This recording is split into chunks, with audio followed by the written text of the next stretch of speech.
Superfast 100 मैं हूं शीतल राजपूत। नमस्कार, मैं हूं राशिद। अगले आधे घंटे में देश दुनिया की तमाम बड़ी और अहम खबरें हम आपको दिखाएंगे। चलिए शुरुआत करते हैं खबरों की। नाबालिग से यौन शोषण के मामले में आसाराम बापू के खिलाफ जोधपुर पुलिस ने लुकआउट नोटिस जारी कर दिया है। यानी आसाराम अब देश छोड़कर भाग नहीं सकते। विदेश जाने से आसाराम को रोकने के लिए पुलिस ने सभी एयरपोर्ट्स को अलर्ट कर दिया है। आसाराम बापू को समन देने के लिए जोधपुर पुलिस इंदौर आश्रम पहुंची तो खूब ड्रामा हुआ। पहले तो आश्रम के लोगों ने समन लेने से ही मना कर दिया, फिर कहा कि आसाराम ध्यान में बैठे हैं। आखिरकार नानुकर के बाद आसाराम को समन रिसीव करना ही पड़ा। अनुसंधान के लिए नोटिस दिया गया था, सर्व कराया है उपस्थिति के लिए कि भी आप अनुसंधान के लिए उपस्थित आयु के समक्ष हो। तो इनका नोटिस आज हमने तामील करा दिया। कब तक समय सीमा आपने दी है उनको? समय सीमा 30 तारीख। आसाराम बापू ने समन तो रिसीव कर लिया, लेकिन साथ ही इंदौर का आश्रम छोड़कर सूरत के लिए निकल गए। गाड़ियों के काफिले के साथ वो आश्रम से रवाना हुए। लुकआउट नोटिस और समन जारी होने के बावजूद आसाराम बेफिक्र दिख रहे थे। हालांकि सूरत रवाना होने से पहले आसाराम बापू ने खुद को फिर से बेगुनाह बताया। उन्होंने कहा कि लड़की के साथ अगर मैंने गलत किया होता तो वो चिल्लाती और बगल कमरे में मौजूद मां जरूर सुनती। तो 1.5 घंटा तक मैं दबोचता रहा और जो भी आरोप लगा तो वो चिल्लाती गई।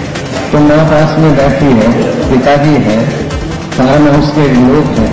अभी 9 साढ़े 9 बजे हैं तो कोई भी नहीं आया। आसाराम ने यह भी कहा कि लड़की झूठी बातें कर रही है और जो आरोप लगा रही है वो मनगढ़ंत है। जिस ढंग से वो बोल रही है ये बिल्कुल, तो कोई भी नहीं आया। आसाराम ने यह भी कहा कि लड़की झूठी बातें कर रही है और जो आरोप लगा रही है वो मनगढ़ंत है। जिस ढंग से वो बोल रही है ये बिल्कुल तोड़ना। जिस ढंग से वो आरोप है वैसे ढंग से मैं नहीं मिला और मेरी उम्र 75 साल और वो मेरी पोती और नाती के बराबर है। आसाराम बापू ने जोर देकर कहा कि उन पर गंदे और बेबुनियाद आरोप लगाए गए हैं, लेकिन आखिर में सच्चाई की ही जीत होगी।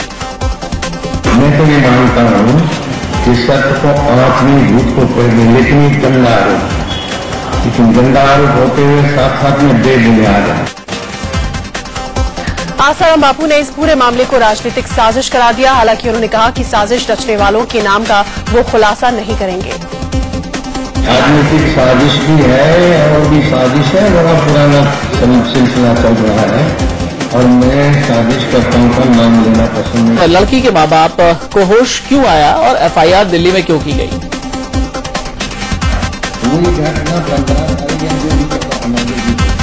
और FIR हुई है 20 तारीख। अपने घर गए वहां नहीं हुई, जोधपुर में नहीं हुई और दिल्ली में हुई और बापू से कोई हमको मिलने नहीं देता है। बिल्कुल झूठी बात है। आसाराम बापू ने कहा कि इस मामले में कोर्ट को जो करना है वो करे। जो कोर्ट को करना होगा करेगी, सजा को करना होगा करेगी। मेरी सच्चाई मेरे साथ है। इस प्रकार के कई गंदे आरोप इससे भी भयंकर लग चुके। आसाराम को जेल जाने का खतरा सताने लगा है, इसलिए उन्होंने धमकी दी है कि उन्हें जेल ले जाया गया तो अन्न जल त्याग देंगे। मैं क्या अपन जाएंगे, बलपूर्वक ले जाएं अथवा कानूनी ढंग से जाना पड़े तो पहला स्टेप होगा कि अन्न छोड़ दो। और सताया जाएगा तो गंगा जल अपना ले जाएंगे, नहीं देंगे तो ले जाएंगे, नहीं तो फिर जल भी छोड़ दो। आसाराम बापू ने यह भी कहा कि पुलिस की कस्टडी में उन्हें कुछ जहरीली चीज खिलाई जा सकती है। जेल नहीं भी गए तो उनकी कस्टडी में भी 2-4 दिन रहे तो वो खाना खिलाने में कुछ भी कर सकते। जॉर्ज फर्नांडिस अस्पताल में गए और ऐसा कुछ कर दिया कि उनका सब खत्म हो गया। के साथ भी ऐसा कुछ हुआ है कि सब खत्म हो गया है। एक तरफ जहां आसाराम बापू पर शिकंजा कसता जा रहा है, वहीं बीजेपी उनके बचाव में दिख रही है। इंदौर के आश्रम में आसाराम बापू से मिलने पहुंचे बीजेपी विधायक रमेश मेंदोला ने उनके खिलाफ लगे आरोप को साजिश बताया। इसकी जांच होना चाहिए और मुझे लगता है कि एक षड्यंत्र का हिस्सा है। बापू को षड्यंत्र के तहत फंसाने की कोशिश की जा रही है। कुछ आके लोग और कुछ विदेशी शक्तियां भी जो बापू को पसंद नहीं करती। आसाराम बापू पर लगे आरोपों पर बीजेपी के केंद्रीय नेतृत्व ने कहा है कि पूरे मामले की निष्पक्षता से जांच होनी चाहिए। कानून की नजर में बड़ा हो या छोटा सब बराबर है। पूरी जांच पड़ताल होकर कानून को अपना काम करना चाहिए। इसमें हम लोग पूरी तरह से निष्पक्षता से जांच हो और कानून अपना काम करे। और वहीं कांग्रेस महासचिव दिग्विजय सिंह ने कहा कि अगर आसाराम बापू निर्दोष है तो वो पुलिस से क्यों बच रहे हैं, सामने आए और खुद को बेगुनाह साबित करें। अगर वो निर्दोष है तो फिर अपने आप को जांच अधिकारियों के सामने प्रस्तुत क्यों नहीं करते हैं। आसाराम पर जहां शिकंजा कस रहा है तो वहीं उनकी प्रवक्ता नीलम दुबे के खिलाफ जालंधर में केस दर्ज कराया गया है। उनके खिलाफ धार्मिक भावना को ठेस पहुंचाने की शिकायत दर्ज कराई गई है। फोटो जर्नलिस्ट से गैंगरेप मामले में सीबीआई की फॉरेंसिक टीम और गुजरात से आई फॉरेंसिक टीम ने शक्ति मिल कंपाउंड पहुंचकर जांच की। पिछले हफ्ते यहां 5 लोगों ने लड़की से गैंगरेप किया था। सभी आरोपियों को पुलिस ने गिरफ्तार कर लिया है। मुंबई पुलिस के कमिश्नर सत्यपाल सिंह ने इंडिया न्यूज से खास बातचीत में कहा कि गैंगरेप मामले की जांच में सीबीआई से मदद मांगी गई थी। उन्होंने ये भी कहा कि नाबालिग होने का दावा करने वाले एक आरोपी की सही उम्र पता करने के लिए बोन टेस्टिंग की जाएगी। समाजवादी पार्टी के सांसद जया बच्चन ने मुंबई गैंगरेप का मामला राज्यसभा में उठाया। इंडिया न्यूज से खास बातचीत में उन्होंने कहा कि ऐसे मामलों को लेकर सरकारों को और संजीदा होने की जरूरत है, तभी इन पर रोक लगाई जा सकेगी। जो भी सरकार है, चाहे केंद्र में हो या स्टेट में हो, वो करना तो चाहते हैं मगर थोड़े दिन बाद वो जो है बैक बेंच में रख देते हैं मैटर को। जो पॉलिटिकली ज्यादा इम्पोर्टेंट सब्जेक्ट्स टॉपिक्स हैं उसको लेकर वो ज्यादा आगे बढ़ जाते हैं। सुप्रीम कोर्ट ने रेप के आरोपियों की सजा कम करने के हाईकोर्ट और निचली अदालतों के फैसले पर आपत्ति जताई है। सुप्रीम कोर्ट ने कहा कि आरोपी और पीड़ित में समझौता होने या फिर आपस में शादी कर लेने पर सजा कम करना ठीक नहीं है। 84 कोसी परिक्रमा के दौरान बीएचपी नेताओं की गिरफ्तारी पर यूपी सरकार ने माना कि सरकार से गलती हुई है। अशोक सिंघल, प्रवीण तोगड़िया की गिरफ्तारी को लेकर इलाहाबाद हाईकोर्ट की लखनऊ बेंच ने यूपी सरकार से जवाब मांगा था।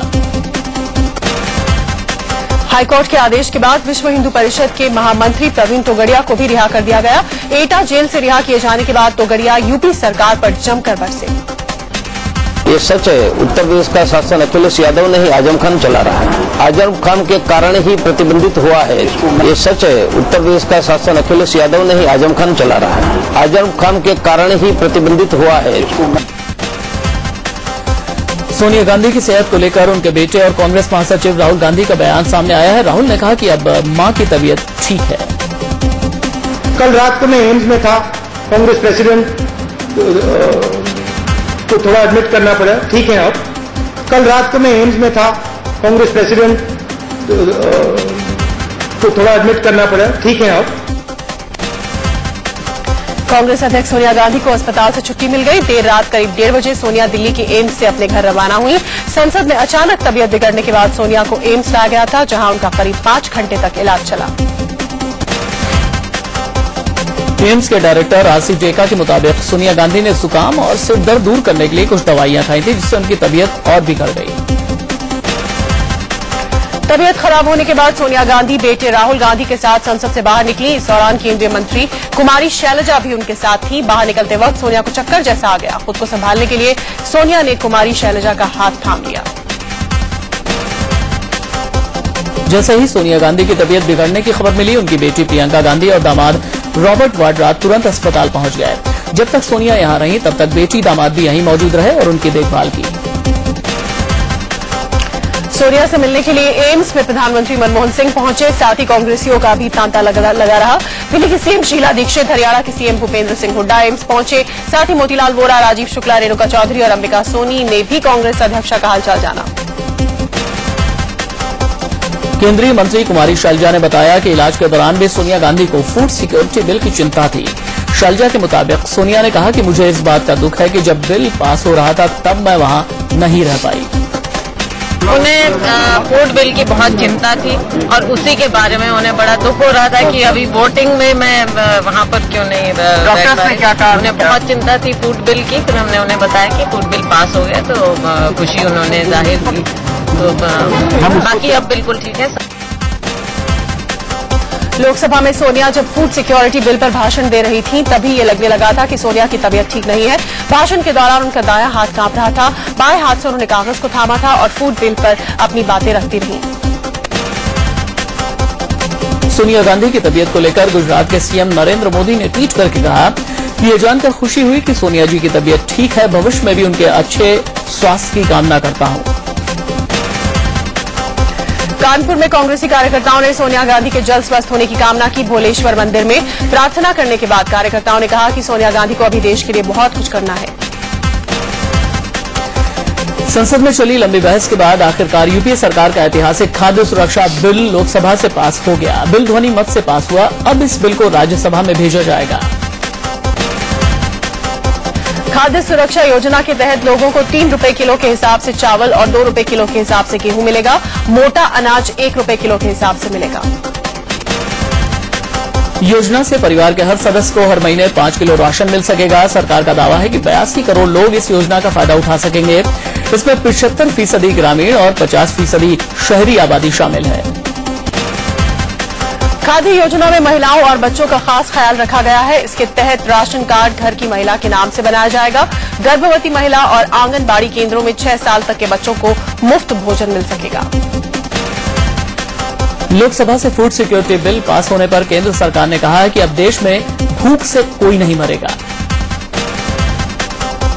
भले ही बीजेपी ने फूड सिक्योरिटी बिल का समर्थन किया, लेकिन पार्टी अब भी कह रही है कि इस बिल में तमाम खामियां हैं। समाजवादी पार्टी ने भी लोकसभा में फूड सिक्योरिटी बिल पर कई सवाल उठाए, लेकिन बाद में समर्थन किया।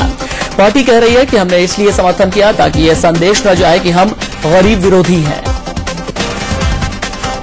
तेलंगाना का विरोध कर रहे टीडीपी के 2 सदस्यों को लगातार दूसरे दिन भी राज्यसभा से निलंबित कर दिया गया।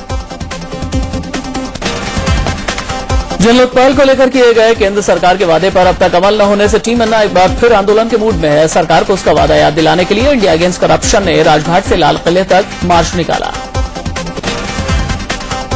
यूपी सरकार में कैबिनेट मंत्री आजम खान स्वास्थ्य विभाग से नाराज हैं। आजम ने मुख्यमंत्री अखिलेश यादव को एक पत्र लिखकर नाराजगी जाहिर की।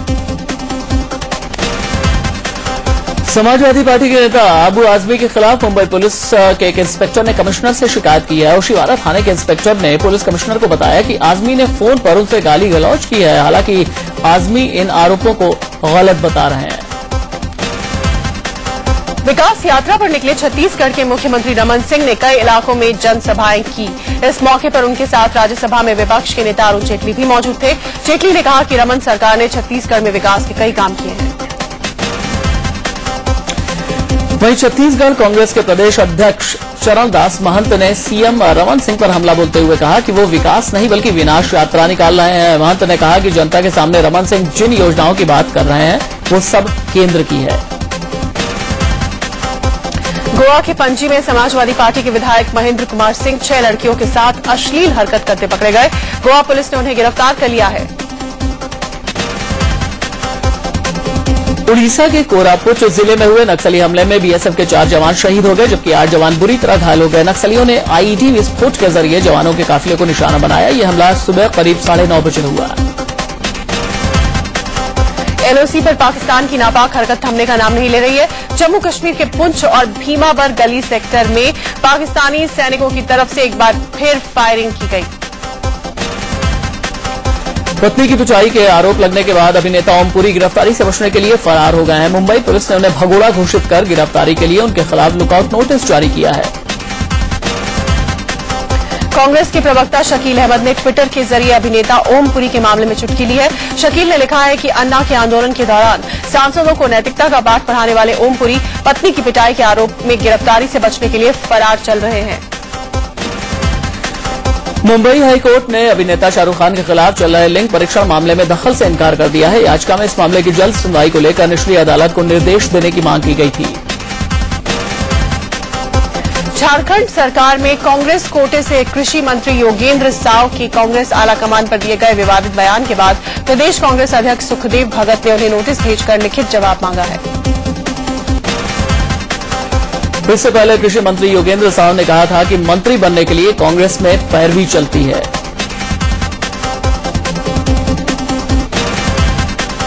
रुपए को संभालने में सरकार और रिजर्व बैंक की सारी कोशिशें नाकाम साबित हो रही है। रुपए में अब तक सबसे निचले स्तर की गिरावट देखी गई है। रिकॉर्ड तोड़ गिरावट के साथ $1 की कीमत 66 रुपए के पार पहुंच गई है। अगस्त महीने में रुपया पस्त होता जा रहा है। 6 अगस्त को $1 की कीमत 61.54 थी। करीब 3 हफ्ते बीतने के बाद 27 अगस्त आते आते रुपया 66 के आंकड़े को पार कर गया है। डॉलर के मुकाबले रुपया दिनों दिन गिर रहा है, लेकिन केंद्रीय वित्त मंत्री पी चिदम्बरम ने भरोसा दिलाया कि रुपया फिर से सुधर जाएगा। और उन्होंने कहा कि आज हर देश की अर्थव्यवस्था के सामने चुनौती है, जिसमें भारत भी अछूता नहीं है। गिरते रुपए का असर सोने पर देखने को मिला है। सोना एक बार फिर महंगा हो गया है। घरेलू स्तर पर रुपए में रिकॉर्ड गिरावट के चलते आयात महंगा होने से सोना 500 रुपए चढ़कर 32,000 रुपए प्रति 10 ग्राम पर पहुंच गया। वित्त मंत्री पी चिदम्बरम ने बताया कि 18 बिजली परियोजनाओं के लिए सरकार ने करीब 84,000 करोड़ के निवेश की मंजूरी दी है।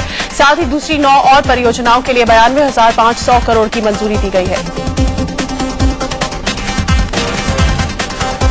असम के गोलपाड़ा जिले में बोडो समुदाय के हजारों लोगों ने डिप्टी कमिश्नर के ऑफिस का घेराव कर जोरदार विरोध प्रदर्शन किया। ये लोग गैर बोडो इलाकों को अलग करने की मांग कर रहे हैं।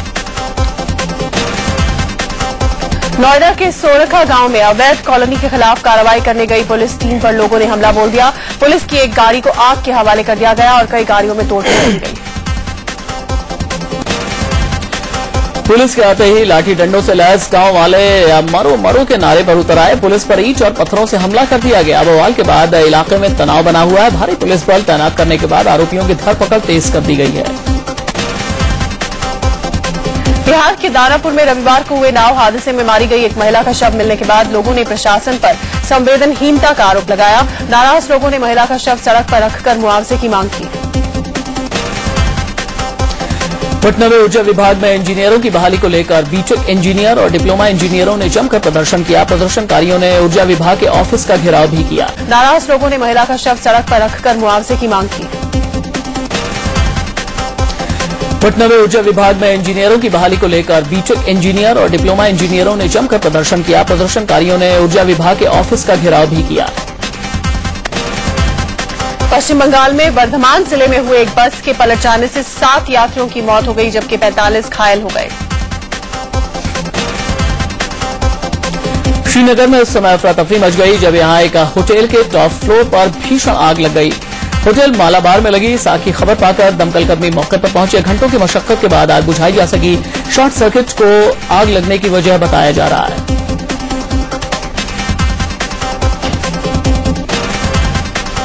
इलाहाबाद में गंगा और यमुना में आए तूफान की वजह से बाढ़ ने 30 साल का रिकॉर्ड तोड़ दिया है। शहर के 1/3 लोग घरों में कैद होकर रह गए हैं।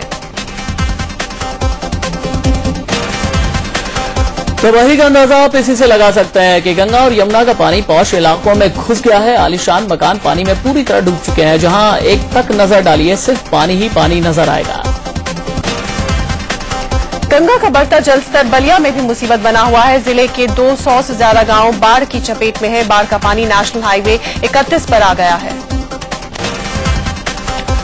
बाढ़ से बहाल वाराणसी में प्रशासन की लापरवाही जानलेवा साबित हो सकती है। बाढ़ पीड़ितों को प्रशासन की तरफ से जो भी सुविधा मुहैया कराई गई है वो बिल्कुल ठीक नहीं, लेकिन इन नाव में धड़ल्ले से हो रही ओवरलोडिंग हादसे को दावत दे रही है। गुजरात के भरूच में नर्मदा नदी खतरे के निशान से ऊपर बह रही है, जिसके चलते शहर के निचले इलाके बाढ़ के पानी में डूब गए हैं।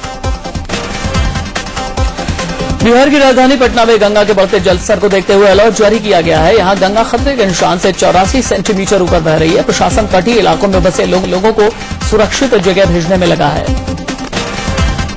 पटना में आरजेडी नेताओं ने डीएम ऑफिस का घेराव कर जमकर नारेबाजी की। आरजेडी ने सरकार और प्रशासन पर बाढ़ पीड़ितों तक मदद नहीं पहुंचाने का आरोप लगाया है। यूपी के सोनौली बॉर्डर से 9 संदिग्ध पाकिस्तानी नागरिक को हिरासत में लिया गया है। ये सभी नेपाल के रास्ते भारत आ रहे थे। राजस्थान के सूरतगढ़ के नगर पालिका में काम करने वाले एक बाबू के पास से करोड़ों की संपत्ति मिली है। एंटी करप्शन ब्यूरो की टीम ने लालचंद साकला के 3 घरों पर छापेमारी की, जिसमें 1 करोड़ से ज्यादा की संपत्ति का पता चला है। दिल्ली के जमा मस्जिद इलाके में एक बेकाबू डंपर ने कार को जोरदार टक्कर मार दी। हादसे में कार में सवार 2 लोग गंभीर रूप से जख्मी हो गए। दोनों को इलाज के लिए अस्पताल में भर्ती कराया गया है। मुंबई के गोरेगांव रेलवे स्टेशन पर एक लड़की पर एक बदमाश ने चाकू से जानलेवा हमला कर दिया। हमले से लड़की गंभीर रूप से जख्मी हो गई और अस्पताल में उसे भर्ती कराया गया। मुंबई लोकल ट्रेन में विदेशी महिला पर हमला करने के आरोप में पुलिस ने एक शख्स को गिरफ्तार किया है। राजकुमार तिवारी नाम के शख्स को कोर्ट में पेश करने के बाद 30 अगस्त तक पुलिस रिमांड में भेजा गया है। आतंकी हमले की धमकी को देखते हुए मुरादाबाद रेलवे स्टेशन पर अलर्ट जारी किया गया है और रेलवे स्टेशन की सुरक्षा बढ़ा दी गई है। झारखंड के सिमडेगा में एक महिला और उसकी बेटी को अंधविश्वास की बलि चढ़ा दिया गया। यहां भेड़ी कुदर गांव के लोगों पर आरोप है कि उन्होंने एक महिला और उसकी बेटी को डायन बताकर दोनों की गर्दन काटकर हत्या कर दी। बिहार के गया में मगध मेडिकल कॉलेज में जूनियर डॉक्टर्स की हड़ताल की वजह से इलाज न मिलने से एक महिला की मौत हो गई। हरियाणा के यमुनानगर और आसपास के इलाके में पिछले कई दिनों से कच्चा बनियान गिरोह ने आतंक मचा रखा है। इस गिरोह के सदस्य पर्चे फेंक कर लूटपाट करते हैं। कानपुर में एक महिला की बहादुरी देखकर लुटेरे भाग खड़े हुए। महिला को अकेला पाकर 2 लुटेरे घर में घुस गए और महिला की चेन लूटने की कोशिश करने लगे, लेकिन महिला ने हिम्मत दिखाई और बदमाशों पर टूट पड़ी। गाजियाबाद में पुलिस ने कछुआ तस्करी के धंधे का भंडाफोड़ किया है। यहां कौशाम्बी इलाके के एक फ्लैट से 4 कछुए बरामद किए गए। बस्ती में कुछ सरकारी कर्मचारी सर्व शिक्षा अभियान को पलीता लगाने में लगे हुए हैं। यहां स्कूल की किताबें बच्चों को बांटे जाने के बजाय कबाड़ियों को बेची जा रही हैं। कानपुर का एक छात्र बिना पेपर दिए ही इंटर की परीक्षा में पास हो गया। इस लड़के ने हिंदी का पेपर बीमार होने की वजह से छोड़ दिया था, लेकिन जब रिजल्ट आया तो उसे बिना पेपर दिए ही पास कर दिया गया था। असम के नगांव में सेना ने छात्रों के लिए हथियारों की प्रदर्शनी लगाई। प्रदर्शनी को लेकर उत्साहित सैकड़ों छात्रों ने इस आयोजन में हिस्सा लिया। यूपी के हमीरपुर में महिलाओं का दंगल देखने को मिला। बुंदेलखंड में कजली त्योहार के मौके पर युद्ध प्रदर्शन करने की परंपरा है। इसी परंपरा के तहत महिलाएं भी दांव पेच आजमाती नजर आई। दिल्ली में कृष्ण जन्माष्टमी की तैयारी जोर शोर से चल रही है। इसके लिए दिव्य ज्योति जागृति संस्थान की ओर से खास तैयारी की जा रही है। मर्सिडीज की नई GL class SUV made in India हो गई है। कंपनी ने लग्जरी एसयूवी सेगमेंट में अपनी पकड़ मजबूत करने के लिए इसे पुणे में ही बनाना शुरू कर दिया है। पोलैंड में तीरंदाजी की विश्व कप प्रतियोगिता में गोल्ड मेडल जीतकर लौटी भारतीय टीम के स्वागत के लिए एयरपोर्ट पर कोई मौजूद नहीं था। दिल्ली एयरपोर्ट पर बदइंतजामी का आलम यह था कि तीरंदाजों के लिए वक्त पर बस ही नहीं पहुंची। पोलैंड से गोल्ड मेडल जीतकर आई ये खिलाड़ी बस के लिए एयरपोर्ट के बाहर इंतजार करते रहे। खिलाड़ियों ने फोन डाला, तब जाकर बस आई। दिल्ली एयरपोर्ट से ये खिलाड़ी तीरंदाजी संघ के अध्यक्ष और बीजेपी नेता विजय कुमार मल्होत्रा के घर पहुंचे। मल्होत्रा से जब पूछा गया कि एयरपोर्ट पर संघ का कोई पदाधिकारी क्यों नहीं पहुंचा, तो उन्होंने कहा कि हम जाते तो खिलाड़ी लाइमलाइट में नहीं आ पाते। दिल्ली एयरपोर्ट पर तीरंदाजों की अगवानी करने कोई नहीं पहुंचा था, तो वहीं मल्होत्रा के घर पर भी इंतजाम हैरान करने वाले थे। यहां इन खिलाड़ियों के लिए जो खाना रखा गया था, उसी के बगल में जूते और बाथरूम क्लीनर पड़े हुए थे। ये पूरी खबर अब से कुछ ही देर के बाद आप रणयुद्ध में देख सकते हैं। गुड़गांव के नेहरू स्टेडियम में तीरंदाजी का प्रशिक्षण दिया जाने लगा है। अक्टूबर में होने वाली तीरंदाजी प्रतियोगिताओं के लिए ये अहम साबित हो सकता है। भारतीय टीम से बाहर चल रहे सलामी बल्लेबाज गौतम गंभीर का काउंटी क्रिकेट में भी खराब प्रदर्शन जारी है। एसेक्स की तरफ से खेल रहे गंभीर लैंकशायर के खिलाफ महज 2 रन ही बनाकर आउट हो गए। घुटनों की सर्जरी के बाद क्रिकेटर मनोज तिवारी लंदन से लौट चुके हैं, लेकिन वो रणजी ट्रॉफी सीजन में बंगाल की तरफ से नहीं खेल पाएंगे। दुनिया के नंबर 2 खिलाड़ी राफेल नडाल ने अमेरिका के रेयान हैरिसन को 6-4, 6-2, 6-2 से हराकर अमेरिकी ओपन के दूसरे दौर में जगह बनाई। नडाल को इस जीत के लिए पूरे देशवासियों ने शुभकामनाएं भी दी। दुनिया की नंबर 1 महिला खिलाड़ी सेरेना विलियम्स ने अमेरिकी ओपन के पहले दौर में इटली की खिलाड़ी फ्रांसिस्का को 6-0, 6-1 से हरा दिया। मैक्सिको के वेराक्रूज राज्य में आए तूफान फर्नांड के साथ हुई भारी बारिश के चलते हुए भूस्खलन से 13 लोगों की मौत हो गई है। भूस्खलन से 100 से ज्यादा घर ध्वस्त हो गए। फिल्म मद्रास कैफे को बॉक्स ऑफिस पर अच्छा रिस्पांस मिल रहा है। फिल्म ने पहले वीकेंड तक 20 करोड़ रुपए कमा लिए हैं। विवादों की वजह से फिल्म पहले ही चर्चित हो चुकी थी। और अक्षय कुमार की आने वाली फिल्म बॉस का नया ट्रेलर जारी किया गया है। फिल्म अक्टूबर में रिलीज होने वाली है। सुपरफास्ट 100 में अभी के लिए इतना ही। एक छोटा सा ब्रेक और ब्रेक के बाद आप देखेंगे युद्ध तान्या के साथ।